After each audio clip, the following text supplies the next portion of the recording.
जैसा कि आप लोग देखे होंगे कि मैं बीएचयू के ऑल मेडिकल कोर्सेज के बारे में एक वीडियो बनाया था कि कौन कौन से मेडिकल कोर्सेज बीएचयू में होते हैं। तो बच्चों ने कमेंट किया था कि सर बी फार्मा आयुर्वेदा का कंप्लीट डिटेल लाइए। उसके बाद बच्चों ने कमेंट किया कि सर बीपीटी का कंप्लीट डिटेल लाइए।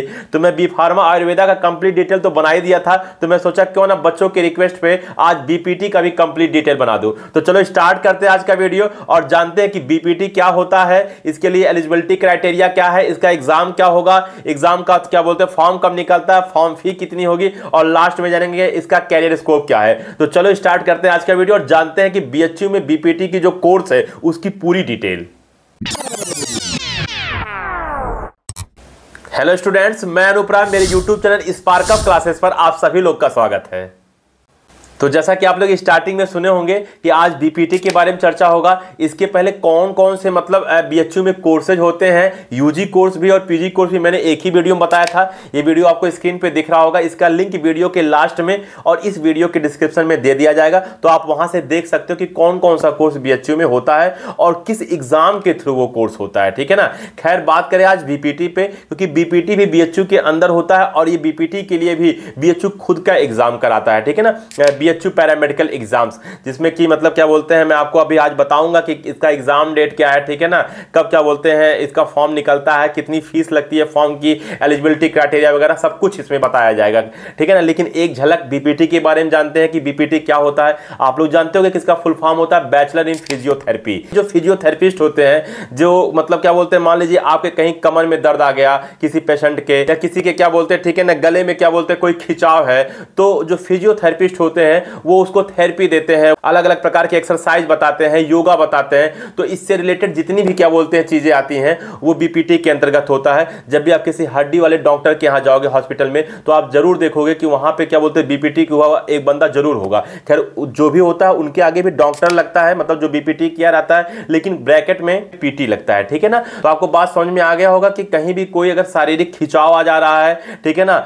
या कोई क्या बोलते हैं हड्डी क्या बोलते हैं दिक्कत हो जा रहा है, तो उससे रिलेटेड जो भी एक्सरसाइज योगा या मतलब थेरेपी दी जाती है वो बीपीटी वाले कराते हैं। तो ये तो एक छोटा सा समरी था बीपीटी से रिलेटेड। अब बात करें हम लोग सबसे पहला, तो बच्चों मैं आपको बता दूं कि बीएचयू खुद का एग्जाम लेता है, इसके लिए कोई अदर एग्जाम नहीं होता है। जैसे आपको बीएचयू में अगर एमबीबीएस करना है तो आपको नीट का एग्जाम देना होता है, अगर आपको बीएमएस करना है तो आपको नीट का एग्जाम देना होता है। लेकिन अगर आप बीएचयू से बीफा करना चाहते हो तो आपको बीएचयू जो खुद का एग्जाम कराता है वो एग्जाम आपको देना होगा, पहली बात। दूसरी बात यह है कि सर इसका फॉर्म कब निकलता है, यानी कि बीएचयू इसका फॉर्म कब निकालता है। तो इस सत्र यानी कि 2024 में आपका 12 अगस्त को ये फॉर्म निकला था और आपका 31 अगस्त तक इसका फॉर्म भराया था, यानी कि 12 अगस्त से लेके 31 अगस्त तक इस फॉर्म का रजिस्ट्रेशन चला था। लेकिन क्या बोलते हैं अब तो अगस्त निकल ही गया है। अब आप यही चीज मान के चलो कि जब 2025 लगेगा तो आपका अगस्त में फिर इसका फॉर्म आ जाएगा। अब कुछ डेट आगे पीछे हो सकता है 12 की जगह 17 हो जाए, या हो सकता है क्या बोलते हैं, ठीक है, 25 तारीख के निकले, तो वो आगे पीछे 2-4-10 दिन हो सकता है।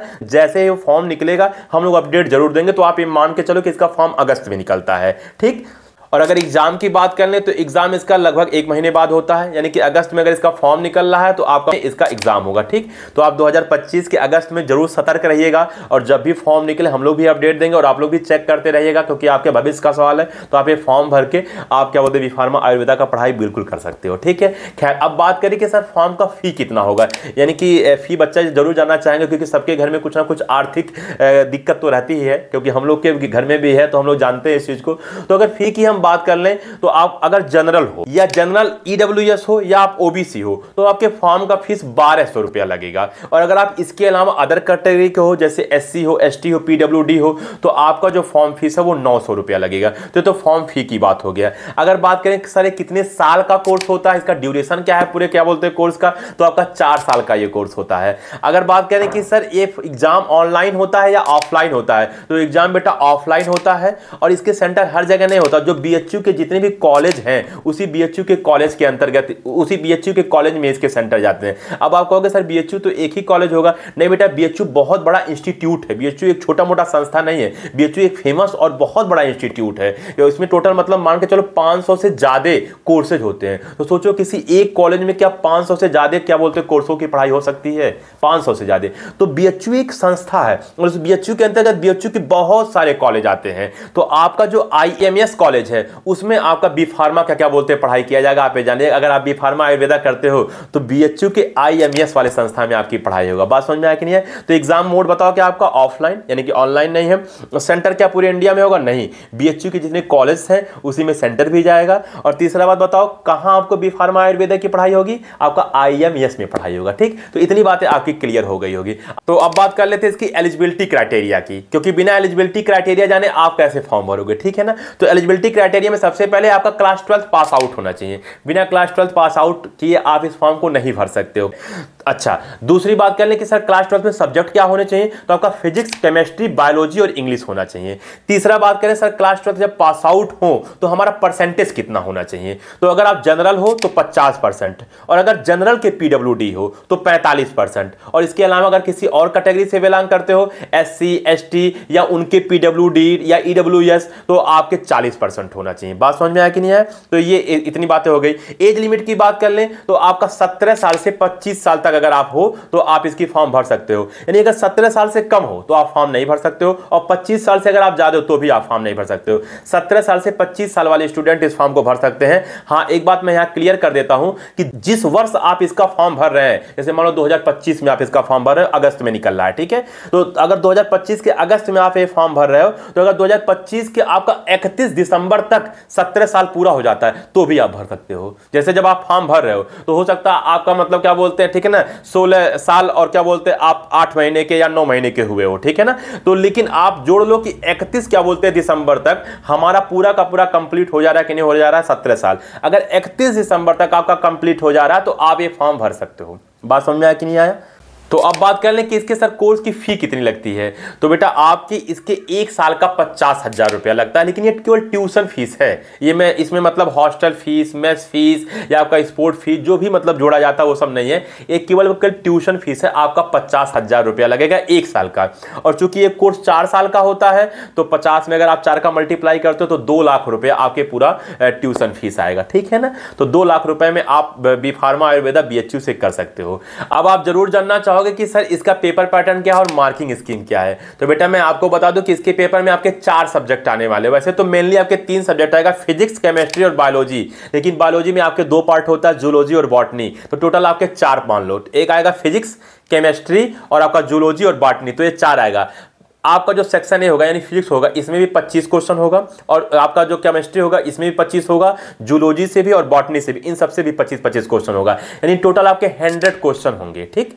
और एक क्वेश्चन केवल 1 नंबर का है। सोचो 100 क्वेश्चन और आपके 100 नंबर, क्योंकि एक एक क्वेश्चन एक एक नंबर के हैं, और किसी भी क्वेश्चन पे आपके निगेटिव मार्किंग नहीं है। इसका मतलब यह है कि आप जितना आता उतना कर लीजिए और बाद में आप तुक्का भी लगा के आ सकते हो। और बात कर ले कि पेपर कितने घंटे का होता है, तो पेपर आपका 2 घंटे का होता है, यानी कि 2 घंटे में आपको 100 क्वेश्चन करने होते हैं और 100 नंबर के होते हैं, ठीक है ना। और डरने की बात है नहीं, मैंने पहले ही बताया कि निगेटिव मार्किंग नहीं होता है। हाँ, एक बात और है कि पेपर की अगर आप मीडियम जानना चाहो तो हिंदी और इंग्लिश दोनों में होता है, यानी हिंदी मीडियम वाले बच्चे और इंग्लिश मीडियम वाले बच्चे दोनों बच्चे इस फॉर्म को भर सकते हैं। और पेपर दोनों पैटर्न में रहेगा, एक तरफ इंग्लिश लिखा रहेगा, एक तरफ हिंदी लिखा रहेगा। तो आपको जो भाषा समझ में आए उस भाषा में आप पेपर दे सकते हो, लेकिन इसकी जो पढ़ाई है वो इंग्लिश में ही होगा, ठीक है ना। अच्छा, तो अब अंतिम में बात कर लेते हैं कैरियर स्कोप पर। तो कैरियर स्कोप में अगर बात करें तो स्टार्टिंग में मैंने आपको बताया ही था कि बीपीटी का काम है क्या, कि मतलब क्या बोलते हैं फिजियोथेरेपी होते हैं, कहीं शरीर में कोई खिंचाव आ गया, कहीं हड्डी में थोड़ा बहुत क्या बोलते हैं आगे पीछे हो गया, तो सब सारी चीजों को एक्सरसाइज द्वारा, व्यायाम द्वारा सही करवाना ही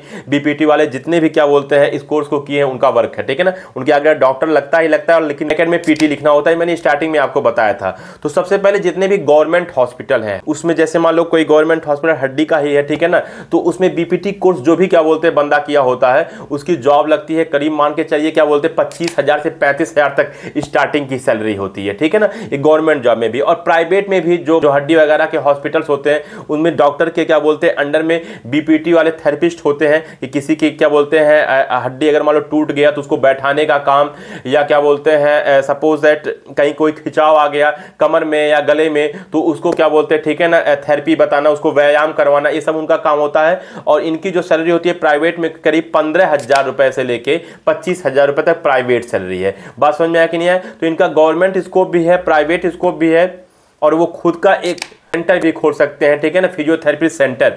खुद का सेंटर खोलना और भी सही होगा और भी अच्छा होगा, क्योंकि जितना ज़्यादा आप अपने व्यवहार से, अपनी बातों से फील्ड बनाते जाएंगे, उतना ही क्या बोलते हैं, ठीक है ना, आपकी क्राइटेरिया बनती जाएगी। तो ठीक है स्टूडेंट, आपको सारी बातें समझ में आ गया होगा कि बीपीटी का मतलब क्या बोलते हैं, एलिजिबिलिटी क्राइटेरिया क्या है, स्कोप क्या है और इसके लिए कौन कौन सा बीएचयू में एग्जाम देना पड़ता है। इस सारी बात आज की वीडियो में बना दिया। मिलते हैं अगली वीडियो में, तब तक के लिए जय हिंद।